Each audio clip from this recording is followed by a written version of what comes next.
जय झूलेलाल। अॼु मां तव्हांखे ॿुधाईंदसि सिंधी नाश्ते जे बारे में जंहिंमें चहिरो और मिठो गॾु हूंदो आहे। हा, अॼु मां तव्हांखे ॿुधाईंदसि सयूं पटाटा कीअं ठाहिजनि। जय झूलेलाल दोस्तो, मां मुस्कान आहूजा और तव्हांजो स्वागत आहे मुंहिंजे चैनल हुनर मुस्कान का सिंधी ते। तई खणंदासीं, उन में विझंदासीं 2 चमचा सचो गिहु, 2 नंढा फोटा इलायची, सयूं विझंदासीं। हिते मां 1 पैकेट सयूं खयूं आहिनि। सयूं 2 टाइप्स जूं मिलंदियूं आहिनि, हिकु हूंदियूं आहिनि भुॻल और ॿियूं हूंदियूं आहिनि कचियूं वारियूं, त तव्हां कहिड़ी बि यूज़ करे सघंदा आहियो। मां हिते भुॻल वारियूं खयूं आहिनि। सयूं विझण महिल बाहि खे मीडियम रखिणो आहे। उन खां पोइ थोरो सो भुञी बाहि घटि करे छॾींदासीं जीअं इहे सड़नि न और चङी तरह भुंजनि, हिकु करियूं भुंजनि, किथे लाइट किथे डार्क न हुजनि। इन करे बिल्कुलु स्लो बाहि ते इनखे भुञंदासीं असां और ये जल्दी भुंजी वेंदियूं आहिनि। इन्हनि खे घणो टाइम न लॻंदो आहे भुञण में। धीरे धीरे ॾिसो हिन जो कलर चेंज थींदो वेंदो। कंटिन्यूअस इनखे घुमाईंदा बि रहंदासीं, न त कीअं हिकु तरफ़ सड़ी वेंदियूं और ॿिए पासे न भुंजंदियूं। इन करे चङी तरह भुञणो आहे। ॾिसो ही परफेक्ट कलर आहे। ये असांजूं कचियूं और हो वारियूं असांजूं भुॻल ईअं कलर थी वेंदो। इन खां पोइ हिन में विझणो आहे असांखे पाणी जेको आहे असांखे जाम नाहे विझणो। हिते मां 1/2 पैकेट सयूं खयूं आहिनि, त उन ते 1 कप हिन में पाणी विझंदमि, वधीक न विझणो आहे। वधीक पाणी विझण सां कीअं सयूं असांजूं ईअं ॻोड़ो ॻोड़ो या जीअं क्लम्प चइजे उहे ठहंदियूं आहिनि। थोरो सो पाणी विझंदासीं त इहे चङी तरह ठही वेंदियूं, छाकाणि खंड मां बि पाणी निकिरंदो। त हिते मां 1 कोप पाणी विधो आहे। गॾु हिन में विझंदमि खंडु, 1/2 कप खंडु विधी आहे हिन में, 4 चमचनि जे क़रीब। इनखे चङी तरह मिक्स कंदासीं। खंड मां बि पाणी निकिरंदो। पोइ इनखे असां ढके करे सिजाईंदासीं और इहे सयूं फटाफट सिजी वेंदियूं आहिनि।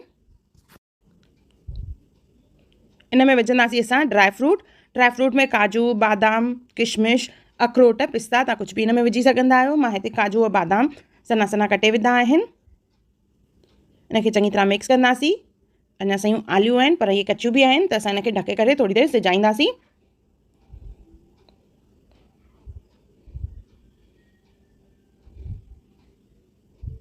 कुझु मिंट सिजाइण खां पोइ जल्दी सां हिनखे असांखे घुमाइणो आहे, छाकाणि त ईअं ई छॾे ॾींदासीं त इहे ॻोड़ो थी वेंदियूं, क्लम्प ठही वेंदियूं। पर असां हिनखे हिकु दफ़ो घुमाईंदासीं त इहे छुड़ी छुड़ी बीहंदियूं।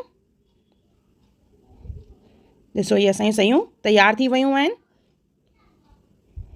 तव्हांखे लॻे अगरि पाणी थोरो सो घटि आहे त हल्को सो छंडो हणी वापसि हिनखे थोरो सो सिजाइजे, पर इहे परफेक्ट आहिनि, बिल्कुलु सिजी वियूं आहिनि। हाणे अचो त पटाटा तरियूं था पिया। हिते मां 5 पटाटा खया आहिनि और नंढनि नंढनि टुकरनि में कटियो आहे। इन्हनि खे चङी तरह धोअण खां पोइ असां हिन में विझंदासीं लूणु। पटाटनि में तरण खां पहिरियों ई लूणु विझिबो आहे, त असां हिन में पहिरियों लूणु विझंदासीं। लूणु विझी करे इनखे चङी तरह मिक्स कंदासीं।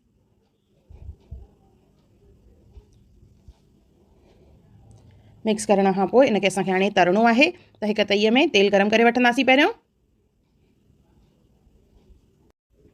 तेल गरम थी वेंदो त हिन में विझंदासीं असां पटाटा। पहिरियों तेज़ बाहि ते तरींदासीं, उन खां पोइ बाहि खे सिम करे सिम ते इनखे सिजाईंदासीं असां, त उन सां कीअं पटाटो अंदरि ताईं सिजी वेंदो आहे चङी तरह। त पहिरियों तेज़ बाहि ते, उन खां पोइ ॾिसो थोरा सा पटाटा तरिजी विया आहिनि, जाम न, छाकाणि तेज़ बाहि ते अगरि असां कंटिन्यूअस हिनखे तरींदासीं त ॿाहिरि त इहे तरिजी वेंदा, मतिलबु ॿाहिरां लेयर लॻंदो सही क्रिस्प आहे, पर अंदरि कचो कचो लॻंदो आहे पटाटो। त इन करे बाहि खे सिम करे इनखे सिम ते असांखे सिजाइणो आहे। 5-7 मिंट सिजाइण खां पोइ ॾिसो चेक कंदासीं पटाटो ॻरियो आहे की न। अगरि पटाटो ॻरी वियो आहे त बाहि खे तेज़ कंदासीं। अगरि तव्हांखे क्रिस्प पटाटा खपनि त तेज़ बाहि ते कुझु मिंट वरी असां हिनखे तरींदासीं। पोइ हुन मां तेल कढी वठंदासीं और हुन में असां सुका मसाला विझंदासीं, हैड, ॻाढ़ा मिर्च ऐं धाणा।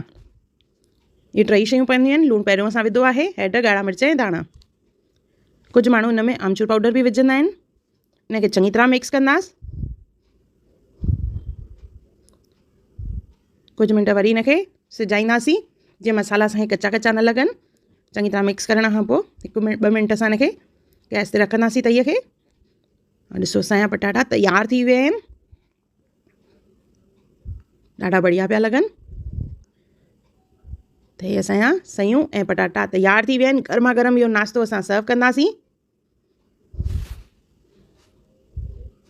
इहा जेका चेरी और मिठे जी कॉम्बिनेशन आहे ॾाढी बढ़िया लॻंदी आहे। त हिकु दफ़ो ज़रूरु ठाहियो सयूं पटाटा और मूंखे कमेंट सेक्शन में ज़रूरु ॿुधाइजो त तव्हांखे मुंहिंजो वीडियो कीअं लॻो। और अगरि तव्हां मुंहिंजे चैनल खे सब्सक्राइब न कयो हुजे त ज़रूरु सब्सक्राइब कजो। कमेंट करे ज़रूरु ॿुधाइजो त तव्हां मुंहिंजे चैनल ते ॿी कहिड़ी वीडियो ॾिसणु चाहियो था पिया। जय झूलेलाल।